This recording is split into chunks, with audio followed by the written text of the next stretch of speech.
4వ అధ్యాయం 12వ వచనాన్ని చదువుతాం. పరమగీతము 4వ అధ్యాయము 12వ వచనం. నా సహోదరి నా ప్రాణేశ్వరి మూయబడిన ఉద్యానము మోపవేయబడిన జలకూపము. దేవునికి స్తోత్రం. హల్లెలూయా. అందరూ ఆ వచనాన్ని చదవండి. ఏం చదవమంటే ఏం చేస్తున్నారు?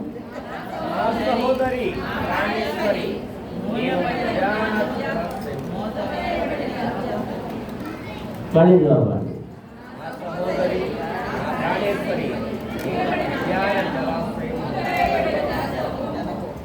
కొంతమంది చదువుతున్నారు గట్టిగా, అందరూ కలిసి, పురుషులేంటి, స్త్రీలేంటి, యవనస్తులేంటి, వృద్ధులేంటి, గట్టిగా వాక్యాన్ని చదవాలి. 3వ మారు.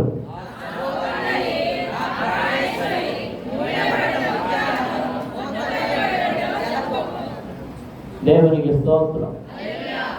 హల్లెలూయా. ప్రార్థన. పరమ తండ్రి,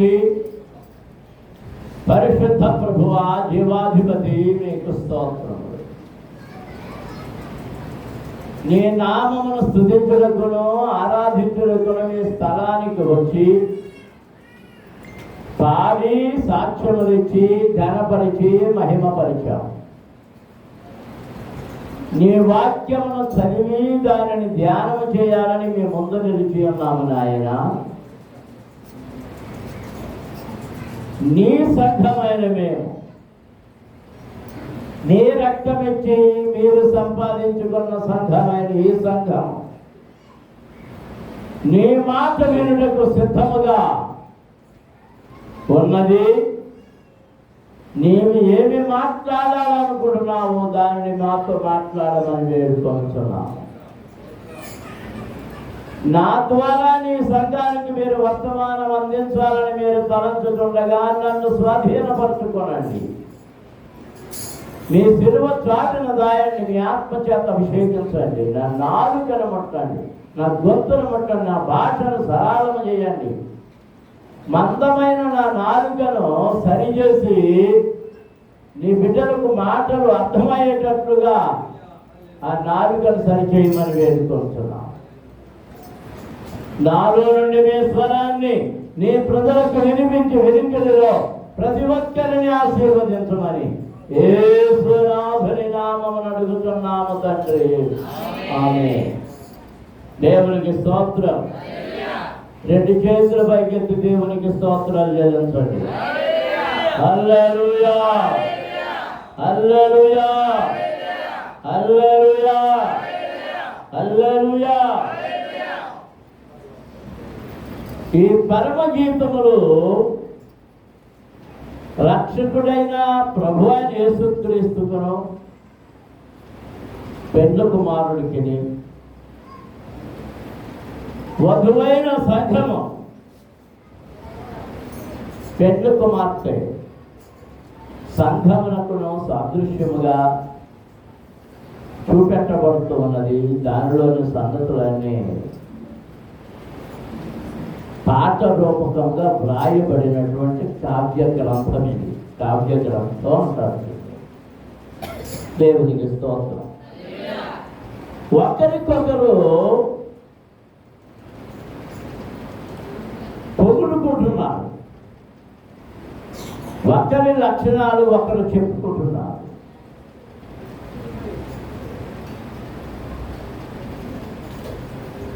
ఏమనుకోకండి, పెళ్లి కాకముందు పెళ్లి కుదిరిన తర్వాత ఈ మధ్య అందరూ మాట్లాడేసుకుంటున్నారుగా ఫోటో షూట్ పేరు మీద. ఈ ఫోన్లు వచ్చాక ఇది వరకైతే పెళ్లి కొడుకు ముఖం పెళ్లి కూతురు ముఖం ఎక్కడ చూసేవారంటే ఆ పెళ్లిలో తెర తీసాకే చూసేవారు. అది ఎర్రగొన్నాడో నల్లగొన్నాడో, నల్లగొందో ఎర్రగొందో, చెప్పి ముక్కుదో, పొడుగు ముక్కుదో, పొట్టు ముక్కుదో, చికిల్ కళ్ళు ఎప్పుడు తెలిసేది అంటే గంగ గారు వాళ్ళిద్దరికి అడ్డంగా కట్టిన ఆ గొడ్డ లాగేస్తా. ఈ గొడ్డ ఎప్పుడు లాగేవారు అనుకుంటున్నారు? జీలకర్ర బెల్లం ఎత్తి మీద పెట్టాక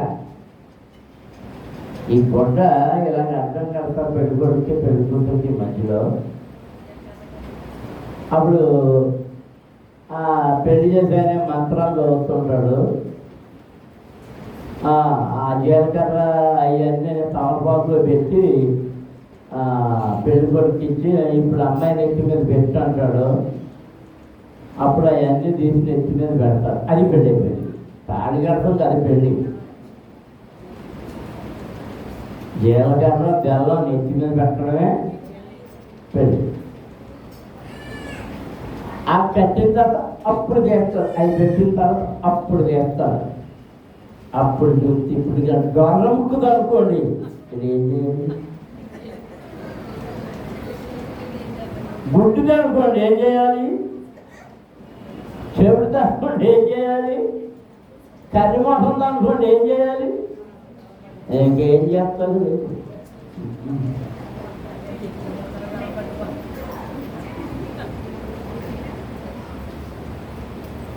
ఇప్పుడు అయ్యామన్నాయా?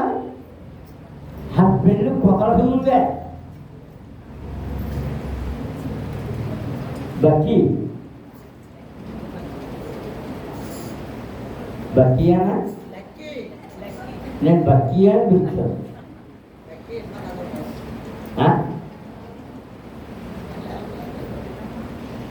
మనసులో ఊహించేసుకుని ఎక్కడ పెళ్లి కుదిరిన తర్వాత 24 గంటలకు ఫోన్ చేస్తామంటే బిజీ బిజీ బిజీ బిజీ అని వస్తుంది. ఎవరితో మాట్లాడుతున్నారు? పెళ్లి కొడుకు పెడుతుంది. ఏం మాట్లాడుకుంటున్నారు? ఇది ఆ మాట్లాడుకున్నది పరం చేస్తారు. అబ్బో నువ్వు అంతకెత్తమంటే నువ్వు అంతకాడవి, నీ ముక్కు ఎలా ఉన్నది, నీ నీ డబ్బు చేతులు ఎలా ఉన్నాయని. ఇది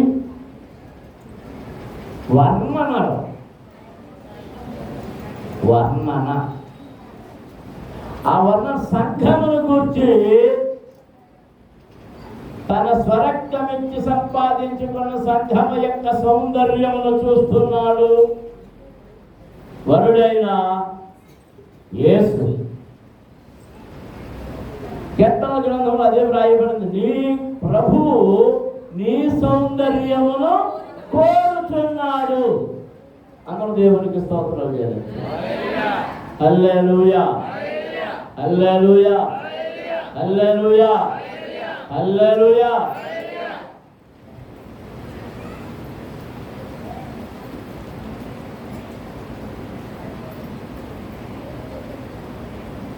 అలాగే పెళ్లి కుమార్తె కూడా ఆయనను పొగుడుతుంది.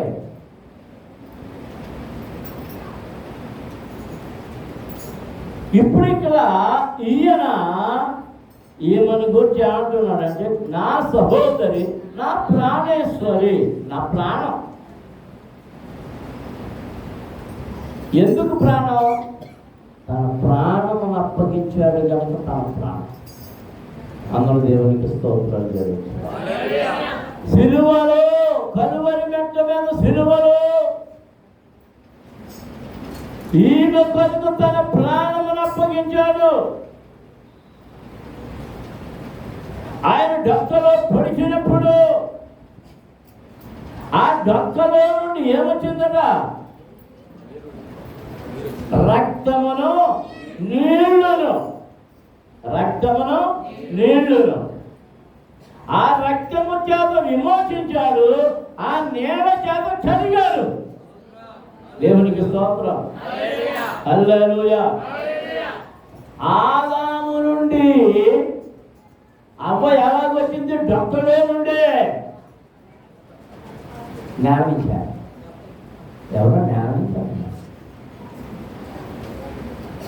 ఆదాము డొక్కలో నుంచి, ఆదాము ప్రక్క నుండి, ప్రక్కటి ముక్క నుండి. ఆదాము కర్మ భారీగా ఇవ్వబడినట్లుగా యేసు క్రీస్తు శిలువ మీద ఆ డక్కలో పడవడం ద్వారా ఏర్పడిన ఆ గాయముల నుండి సంఘము అనే వధువు పుట్టుకొచ్చింది. దేవునికి స్తోత్రం. హల్లెలూయా, హల్లెలూయా. అందుచేత అన్నాడు, నా సహోదరి ఇద్దరు రక్తం ఉంటే నా ప్రాణేశ్వరి, నా ప్రాణం, నేను ప్రాణం పెట్టి సంపాదించుకున్నాను కనుక నా ప్రాణం. అందరం చేతులైతే దేవునికి స్తోత్రాలు జరుగుతుంది. హల్లెలూయా, హల్లెలూయా. ఈ వచనంలో రెండు మాటలు చెప్పబడ్డాయి. ఒకటి మూయబడిన ఉద్యానము, రెండోది మూత వేయబడిన జలకూపము. ఏం చేయబడింది కదా? ఉద్యానం, కానీ మూయబడింది. జలకూపం, కానీ మూత వేయబడింది. విస్తరించి మాట్లాడడం లేదు, క్లుప్తమైన మాటలతో నేను దీన్ని ముగించాలని తలస్తూ ఉన్నాను. ఉద్యానములో రకరకాల చెట్లు ఉన్నాయి. అది పూల తోట, పూలన్నీ పోస్తున్నాయి. బాయమ్మ గారు కాలు బాధేసింది కాదా? కాదు, ఎత్తడం అత్తపాటు ఎత్తడం.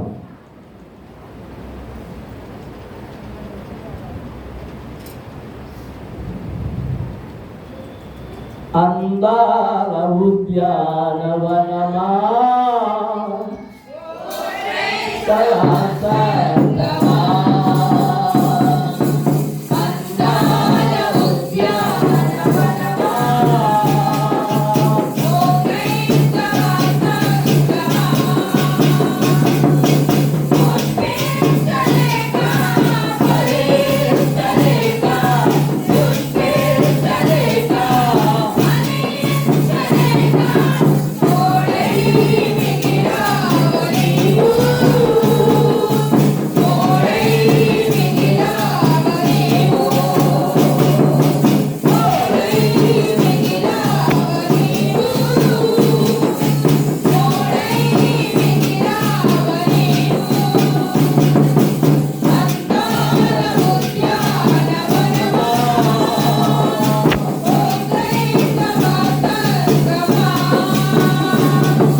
ఉద్యానవనం, రకరకాల పూలు ఉన్నాయి, రకరకాల పండ్లు ఉన్నాయి, రమ్యమైనవి. ఎందుకు భయపడింది చెప్పండి సార్? మొయ్యబడిన సంగతి మీరు తెలుసు. ఏదైనా తోట మొయ్యబడిందా లేదా? ముయ్యబడింది. ఎందుకు? ఆదాము చేసిన నేరమును బట్టి తోటల నుండి బయటికి ఎత్తివేసి దానిని మూసివేశాడు. అందులో ఏముందంటే జీవవృక్షము. ఏ వృక్షం ఉంది? జీవవృక్షం. పాపి అయిన వాడు దానిలో ప్రవేశించి మళ్ళీ ఆ జీవవృక్షము యొక్క పండు తిని నిత్య పాపిగా ఉండకుండా ఉండే నిమిత్తము బయటకు పండు వేసి దాని చుట్టూ కంచె వేసేసాడు. కరువులను, శరాపులను, అగ్ని జ్వాలలను, ఖడ్గ జ్వాలలను కావలిగా ఉంచేశాడు. దేవునికి స్తోత్రం. హల్లెలూయా. ఏ ఉద్యానము? ఏమైంది? అందాల ఉద్యానం అని ఏమైంది? మూయబడింది. ఎందుకు మూసాడు? పాపి మళ్ళీ ప్రవేశించకుండా. మనము ఎందుకు మూయాలి? పాపి చేయువారు సంఘములో ప్రవేశించకుండా మేకలొచ్చి మొక్కలు కొరికి పాడు చేయొచ్చు, రకరకాల క్రూరములుగా వచ్చి పాడు చేయొచ్చు. మనం కీర్తనలో చదువుతున్న 80వ కీర్తనలో ఇది విస్తారంగా విస్తరించిపోయింది, ఐగుప్తు వరకు ప్రాకిపోయింది. కానీ అడవి పందులు దానిని పెక్కలించుచున్నది. ఎవరు పెక్కలిస్తున్నారు? దాని చుట్టూ ఉన్న కంచెను నీవు పాడు చేస్తావు. ఏం చేస్తావు? ఎప్పుడైతే పాడు చేశాడో నక్కలు వస్తాయి, అడవి పందులు వస్తాయి. ఆ నక్కలు అడవి పందులు చేసేటప్పుడు అడవి పంది మొత్తం దుర్బంతని తోడేస్తుంది, చదివేస్తుంది. నక్కేం చేస్తుంది? కాసిన కాయలన్నీ లాగేస్తుంది. దేవునికి స్తోత్రం. అందుకే సంఘము, నీ భక్తి జీవితము, నీ ప్రార్థన జీవితము ఏం చేయబడి ఉండాలంటే కంచె వేయబడి ఉండాలి. దేవునికి స్తోత్రం. హల్లెలూయా. గొర్రెలన్నీ ఆ దొడ్డిలోనే ఉండాలి. ఆ దొడ్డికి ఒక కావలిదారుడు ఉంటాడు, ద్వార పాలకుడు ఉంటాడు. అతడు అందరూ వచ్చినప్పుడు తలుపు తీయడు. యజమానుని స్వరమును వాడు గుర్తుపట్టి అప్పుడు యజమానుడికి మాత్రమే తలుపు ఇస్తాడు. ఆ యజమానుడు వచ్చి ఆ మందతో మాట్లాడతాడు. ఆ మందలోని గొర్రెలన్నిటిని ఆయన ఎరుగును, వాటి పేర్లన్నీ తెలుసు. పేరు పెట్టి గొర్రెను ఆయన పిలుస్తున్నాడు.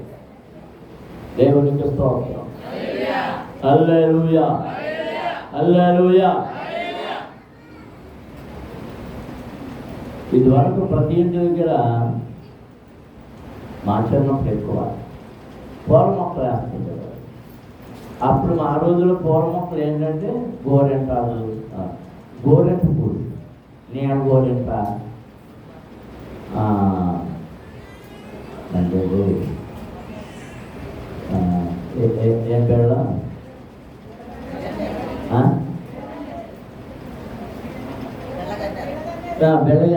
బెల్లగన్నేరు, ఎలాంటి పూలు, చామంతులు, ఇంకా మల్లెలు,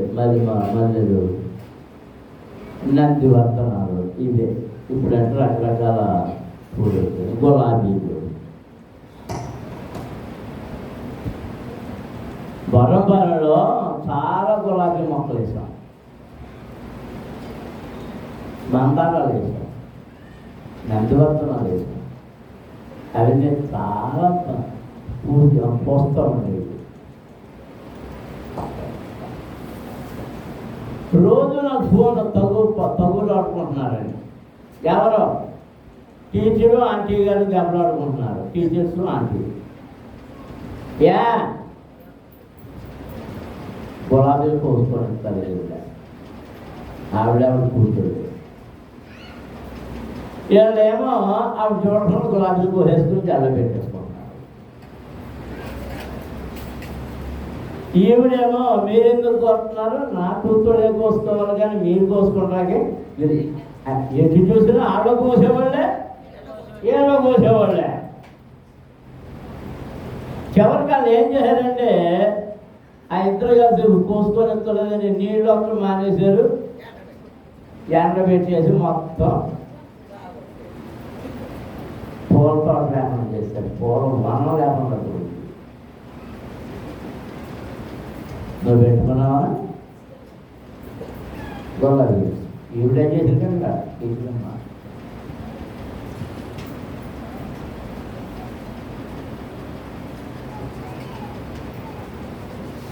అది మా హేమలత నోటి ఇచ్చుడండి. ఇంకా ఎవరెవరండి సమస్య అంతా హేమలత పట్టుకొచ్చి అయ్యారని ఇలా దెబ్బలాడుతున్నానని ఫోన్ చేసి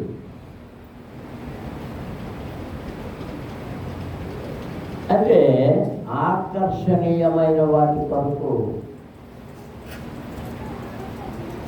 ఏ సంఘం బాగుందో, ఏ సంఘం వర్ధిల్లుతున్నదో, ఏ సంఘము విస్తరిస్తూ ఉన్నదో అక్కడికి ఎవరు ప్రవేశిస్తారంటే శత్రువు ప్రవేశిస్తాడు. అందరూ దేవునికి స్తోత్రాలు. హల్లెలూయా. అందుచేత దారిని పోయి ప్రతిదీ వనములో ప్రవేశించకుండా ఆ వనము ఉద్యానవనము చుట్టూ కంచె వేయాలి. ఆ కంచె లోపలికి నక్కలు రాకూడదు, అడవి పందులు రాకూడదు, ఎద్దు రాకూడదు, దోణలు రాకూడదు, మేకలు రాకూడదు, ఏమీ రాకూడదు, దొంగ రాకూడదు. వచ్చాడంటే వనమేమైపోతుంది, పాడైపోతుంది. దానిలోని ఫలాలు ఎత్తుకుపోతారు. అక్కడ ఇంకో తగులు, అరటి చెట్టులోని అరటికాయలు కాస్తున్నాయి, మామిడి చెట్టులోనే మామిడికాయలు కాస్తున్నాయి, సపోటా చెట్టులోనే సపోటా కాయలు కాస్తున్నాయి. ఏ కాయలని ఎక్కడ ఉంటాయండి, ఎక్కడ ఉంటాయండి? ఆ వంట కోసం పొందాను నేనేమో ఏదో చెప్పడం, ఎక్కడ వంట అడిగాను ఎక్కడ ఉంటాయండి, ఆ కోసిపోయి ఆడవాళ్ళకి ఇచ్చేసుకుంటున్నారని అని ఏదో నేను చెప్పడం. మొత్తం మీద పువ్వులు లేవు, కాయలు లేవు. దొంగలించిపోతారు. సాతానుడు గాని నీ హృదయపు వనములోనికి ప్రవేశించాడా, నీ ప్రార్థన పట్లు ఎత్తుకుపోతాడు, నీ విశ్వాసము ఫలాలు ఎత్తుకుపోతాడు. నీవు పొందుతున్న ఆత్మీయ వరాలు, ఆత్మీయ ఫలాలు వాడు ఎత్తుకొని పోతాడు. మళ్ళీ నీకు దక్షిణివ్వడు వాడు. అందుచేత నీ హృదయపు వాక్యంలోనికి నీ ప్రభువు తప్ప ఎవడు ప్రవేశించకుండా నీ హృదయపు వాక్యాలని జాగ్రత్తగా బిగించబడవచ్చు. దేవునికి స్తోత్రం. హల్లెలూయా. సరే, నేను విస్తరించి మాట్లాడినాను. రెండవది మూత వేయబడిన జలకూపము. ఏంటంట? మూత వేయబడిన జలకూపము.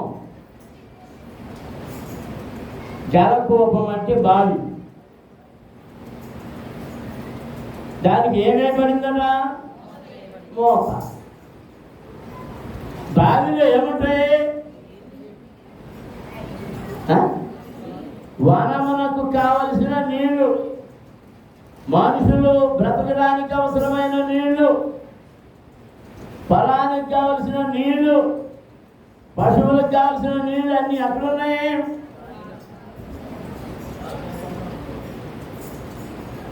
సమరయ స్త్రీ ఎక్కడ పట్టబడింది? ఎందుకోసం వచ్చింది? అన్నప్పుడు ఎవరు కూర్చుని ఉన్నారు?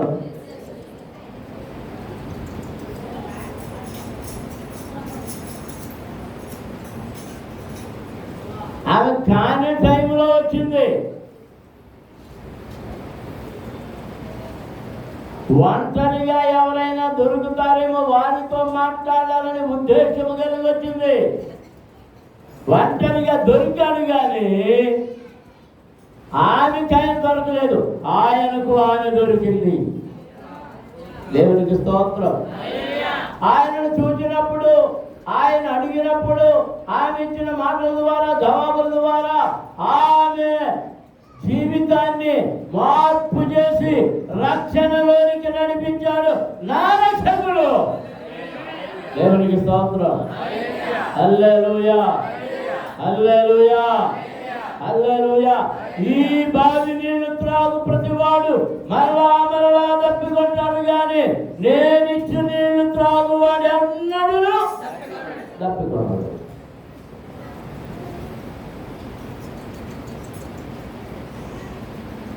ఇదే జలకూపము చెప్పండి. మోత వేయబడిన జలకూపము. దేవునికి స్తోత్రం.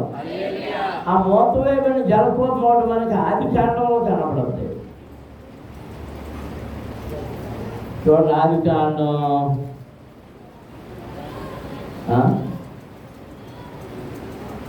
ఎన్నంటే రేచలు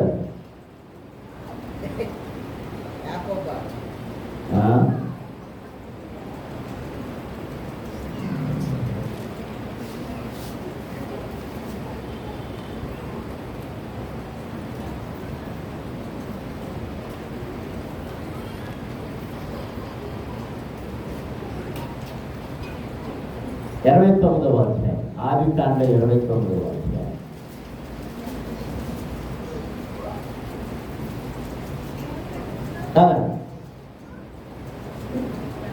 ఆది కాండము 29వ అధ్యాయం.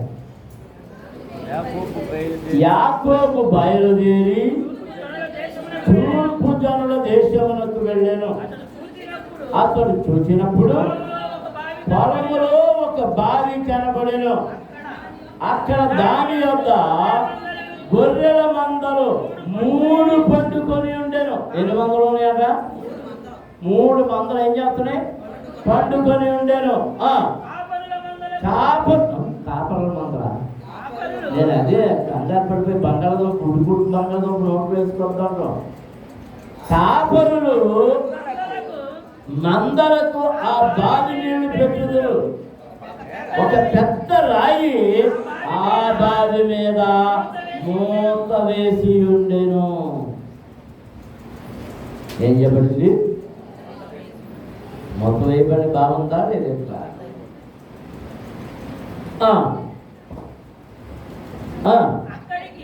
అక్కడికి మందలన్నీ కూడి వచ్చినప్పుడు బావి మీద నుండి ఆ రాతిని పొర్లించి ఆ గొర్రెలకు నీళ్లు పెట్టి తిరిగి బావి మీద రాతిని దాని చోటున ఉంచుదురు. దేవునికి స్తోత్రం. అదంతా చదివితే చాలా పెద్ద స్టోరీ ఉంది. అక్కడికి వచ్చాడు యాకోబు గారు. ఇంటి దగ్గర నుంచి బయలుదేరిన, అన్న దగ్గర నుండి పారిపోతున్నా, అమ్మా నాన్నలు చెప్పిన మేనమామ ఇంటికి బయలుదేరిన ఈయన వచ్చి ఎక్కడాగాడంట? బావి దగ్గర. ఎందుకంటే దాహముగా ఉన్నాడు. బావి కనబడింది, దాహం దప్పిక తీర్చుకోవాలి. అక్కడ ఆగాడు. దేవునికి స్తోత్రం. అప్పటికి అక్కడ ఎన్ని మందలు ఉన్నాయట? 3 మందలు ఉన్నాయి. అడుగుతున్నాడు, మరి మందలకు నీళ్లు పెట్టలే, నేను నీళ్లు తాగాలంటే అప్పుడు వారు చెప్పిన సమాధానం ఏంటంటే మందలన్నీ రావాలి, మందలన్నీ అడుగుకు రావాలి. కాపరులందరూ కలిసి అడ్డుగా ఉన్న రాయను సహాయపడి తొలగిస్తారు. అప్పుడు ఆ మందలన్నీ నీళ్లు తాగుతాయి. అలాగే ఊరిలోని గ్రామంలోని ప్రజలందరూ ఆ సమయంలోనే ఈ నీళ్లు చేరుకొని వెళ్తారు. దేవునికి స్తోత్రం. హల్లెలూయా, హల్లెలూయా, హల్లెలూయా. ఇదే బాగా చెప్పగలరా? మీది మీకు క్వశ్చన్ క్విజ్. ఇదే బాగా చెప్పగలరా? ఆనాడు ఎలియాజరు ఒంటెలను మోకరింపజేసి ప్రార్థన చేసి ఉన్నటువంటి బావి రేపుకల్లా అక్కడే కనిపించింది. ఇప్పుడు యాకోబుకి ఇక్కడ ఎవరు కనిపిస్తున్నాడు తెలుసా? రాహేలు కనబడుతున్నాడు. ఎవరో రాహేలు. దేవునికి స్తోత్రం. అందరూ స్తోత్రం చేస్తున్నా. హల్లెలూయా. మరి అత్తయ్య లేయా ఎందుకు రాలేదు? మసక్కాలం కదా. అందుకని మందల బాధ్యత ఎవరికి ఇప్పుడు? రాహేలు. ఆ రాహేలు ఆ మందలన్నింటినీ తోడుకున్నాడు. ఇంకా పూర్తిగా మందలు రాలే. ఇక్కడ యాకోబు వారిని చూసి మనము 4వ వచనం చదివితే, అన్నలారా మీరెక్కడి వారిని అడుగగా వారు మేము హారాను వారని అతడు నాహోరు కుమారులకు లాబానును మీరు ఎరుగుదురా అని వారిని అడుగగా వారు ఎరుగుదుమని, మరియు అతడు క్షేమముగా ఉన్నాడా అని అడుగగా వారు క్షేమముగానే ఉన్నాడు. ఇదిగో అతని కుమార్తె అయిన రాహేలు గొర్రెల వెంట వచ్చుచున్నది. దేవునికి స్తోత్రం. హల్లెలూయా, హల్లెలూయా. ఇదిగో అతడు ఇంకా చాలా పొద్దు ఉన్నది. పశువులను పోగు చేయి వేళగా లేదు. గొర్రెలకు నీళ్లు పెట్టి పోయి వాటిని మేపులని చెప్పగా వారు మందలని పోగు కాకమునకు అది మా వలన కాదు, తరువాత బావి మీద నుండి రాయి పొర్లించుదురు, అప్పుడే మేము గొర్రెలకు నీళ్లు పెట్టుదుమని. అతడు వారితో ఇంకా మాట్లాడుతుండగా రాహేలు తన తండ్రి గొర్రెల మందల తోలుకొని వచ్చాను. ఆమె వాటిని మేపినది.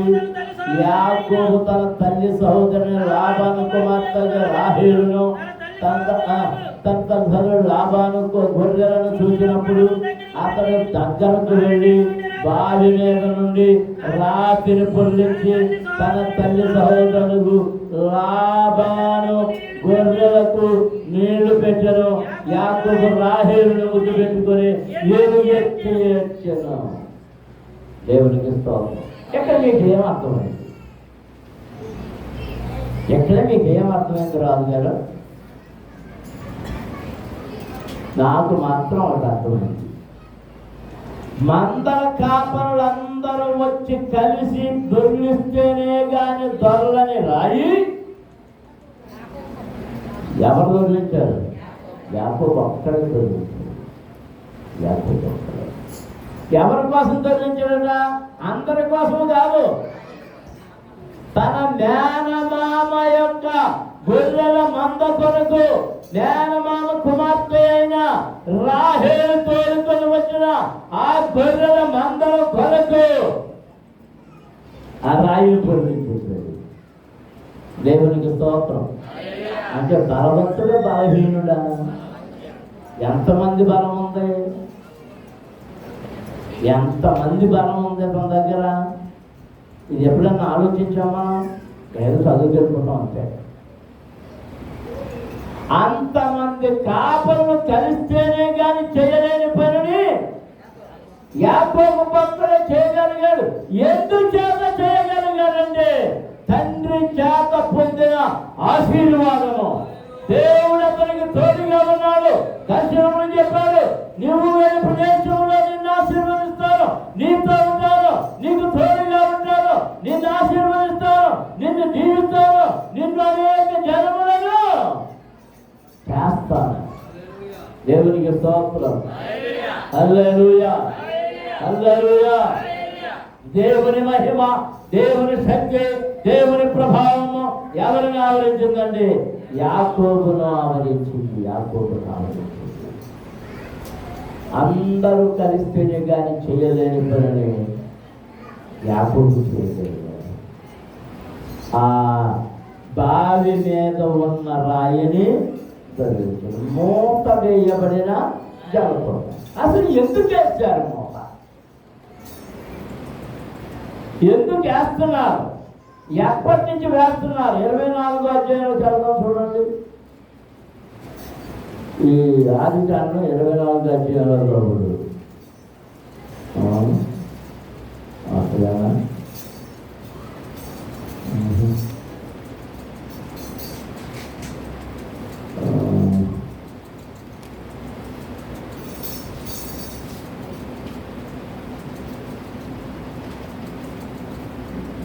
26వ అధ్యాయం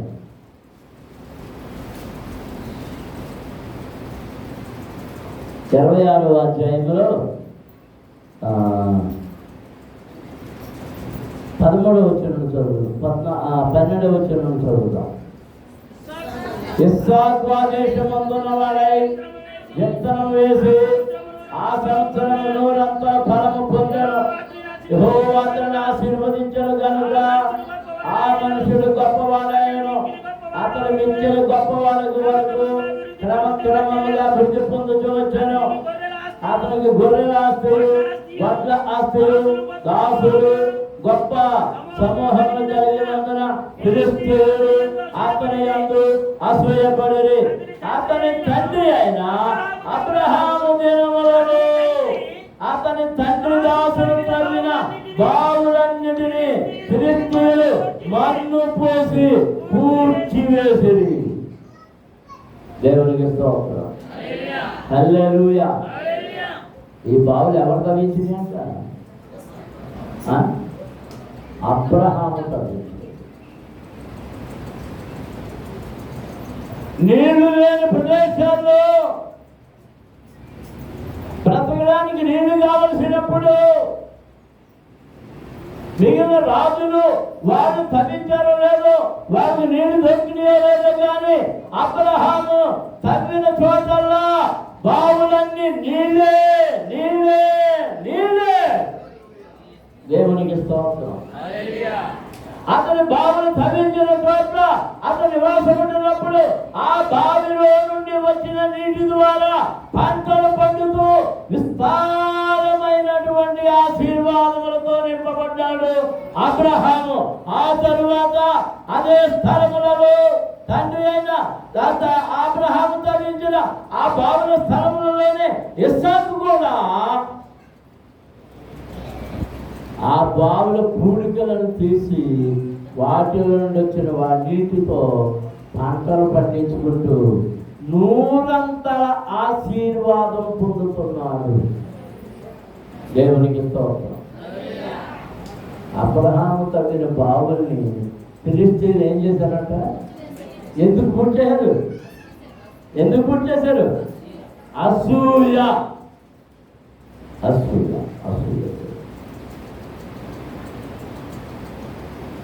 నీ జీవజలపు ఊటలు కలిగిన బావిని అసూయతో పూడ్చి వేస్తాడు సాతానుడు. నువ్వు భరించకుండా ఉండడం కొరకు, జీవజలపు ఊట రాకుండా ఉండడం కొరకు రాళ్ళేస్తాడు, మన్నేస్తాడు. వాడు దేంతో పుట్టేశారట? ఆయన రాసుంటాడు. మన్ను రాళ్ళు వేసి పూడ్చి వేశాడు. నేను ముగించేస్తాను. నిన్న శరీర కార్యాలయానికి నడిపిస్తాడు సాతానుడు. మన్ను అనే శరీర కార్యాలు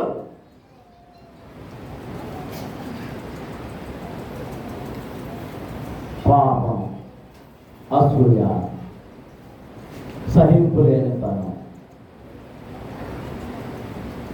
ఈర్ష్య, పగ, కలహం, ద్వేషం, ఇవన్నీ మెల్లిగా ఒక్కొక్క రాయి నీ విశ్వాసపు బావిలో వేసేస్తుంటే ఆ బావి ఏమైపోతుంది?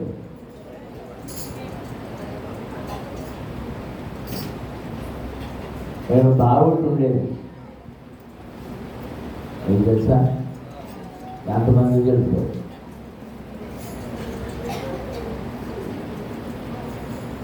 మొత్తం జనమంతరికి ఆబావే నీళ్ళు.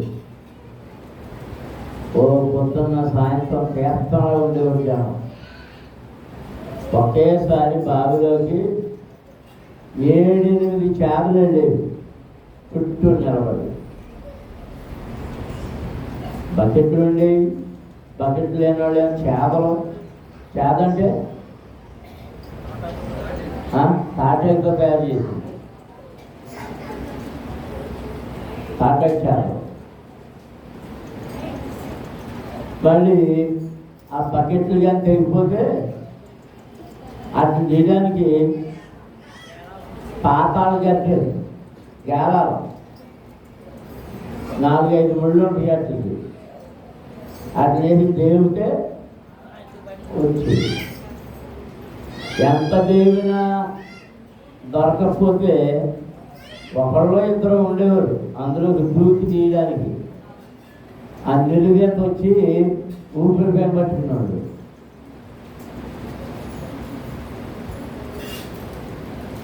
ఆ నీళ్లు తాగిన వాళ్ళు అంటే పౌరుషం ఎక్కువైపోయిందంట. ఆ నీళ్లు తాగిన వాళ్ళకి అప్పుడు నా నాటి పెద్దలు ఏమన్నారంటే, ఎవరిలో పెంచేవారు అందులో ఎంట్రీ కలిపేయండి, ఈ నీళ్లు తాగే అందరూ దెబ్బలాటకు వచ్చి అందరిని కొట్టేస్తున్నారు అని ఒక చరిత్ర ఉంది. మొత్తం మీద ఎవరిదయో ఏం పెట్టారంటే అందులోనూ ముందు పుకారం మొదలెట్టారు. మంత్రగాళ్ళు దిష్టి తీసి అందులో వేస్తున్నారు, ఆ నీళ్ళు తాకుతున్నారు.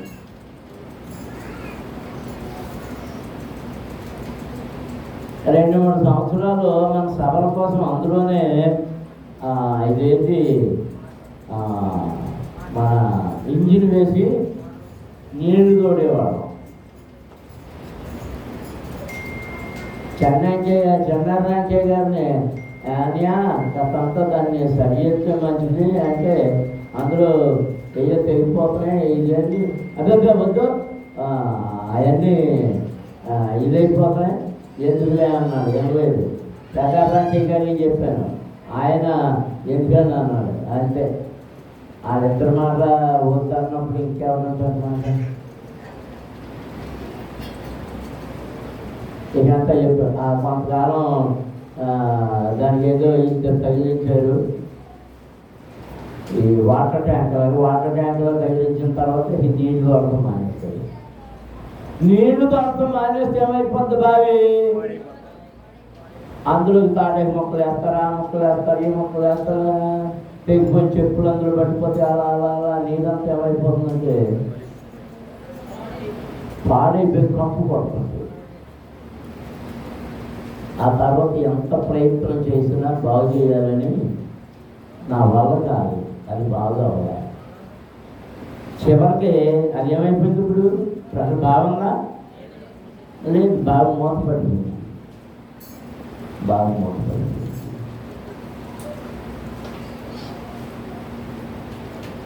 మీ పొలాల్లో బావులుంటే నీ ప్రక్క వాళ్ళకి అసూయ. ఎందుకు తెలుసా? బావిలోని నీటి వల్ల నీ చేను బాగా పండుతుంది. ఇదివరకు కొందరేళ్లలో అక్కడక్కడ నూతులుండేవి, తగ్గించుకోగలిగిన వాళ్ళు తగ్గించుకునేవారు. ఆ వరలో మట్టి వరలు ఉండేవి, సిమెంట్ వరలు ఉండేవి. మట్టి వరలు కలిగినానే ఆ బావి నుంచి నీళ్లు తవ్వితే ఫ్రిడ్జ్లో నుంచి నీళ్లు తీసినట్టుగా ఉండేవి చాలా. ఎప్పుడైతే ఈ కుళాయిలో చిన్నయో తిప్పుకుంటూ మొదలెట్టినాయో ఈ బరువు మాత్రం బలాయి ఎక్కువైపోయి నీళ్లు దొరకడానికి బడ ఎక్కువైపోయి తిప్పుకునే పెట్టుకుని జబ్బులు పారైపోయారు అందరూ.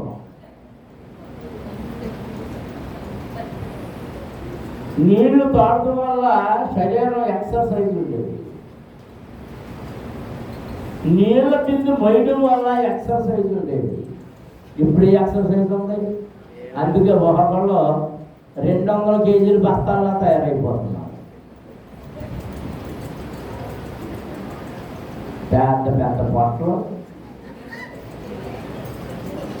అది నడుపుతాడు. కొండ ఏదో కదిలిస్తున్నాడు.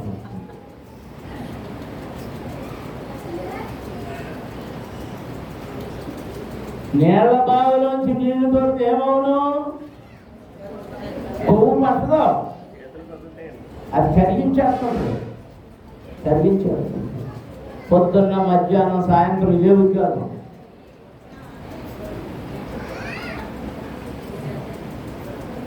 అసూయాపరుడు ఏం చేశాడంటే నీ బావులన్నీ మోయించేశాడు.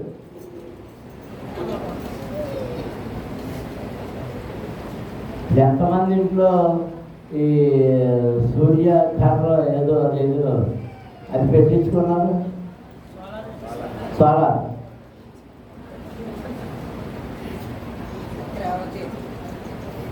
చాలా మంది పెట్టించుకున్నారు. నిన్న మొన్న చూశాను. వీళ్ళు ఈ సోలార్ పేరు మీద పెట్టి మోసం చేస్తున్నారు. ఆ మోసాన్ని అర్థం చేసుకోకుండా పెట్టించేసుకున్నాను. 2 నెలలు 3 నెలలు బిల్లు రాలేదు. కానీ తర్వాత బిల్లు పేరుకుపోతుంది. గిరగిరగిర తిరిగిపోతున్నాయి. మీటర్లో అడిగే రెండు అడిగే. మనకు డబ్బులు ఇస్తాను బదులుగా మన దగ్గర ఏం చేస్తుంది? వేసుకోండి. రేపు పొద్దున్న నేను కట్టలేనంటే ఇల్లున అదే అంటాడు. ఎవడు వీడు? నువ్వు ఆత్మీయ జీవితంలో ఎదుగుతుంటే వాడు తట్టుకోలేడు సాతానుడు. నీ శత్రువైన సాతానుడు వాడు నిన్ను నాశనము చేయాలని కంకణం కట్టుకున్నాడు. మాటలు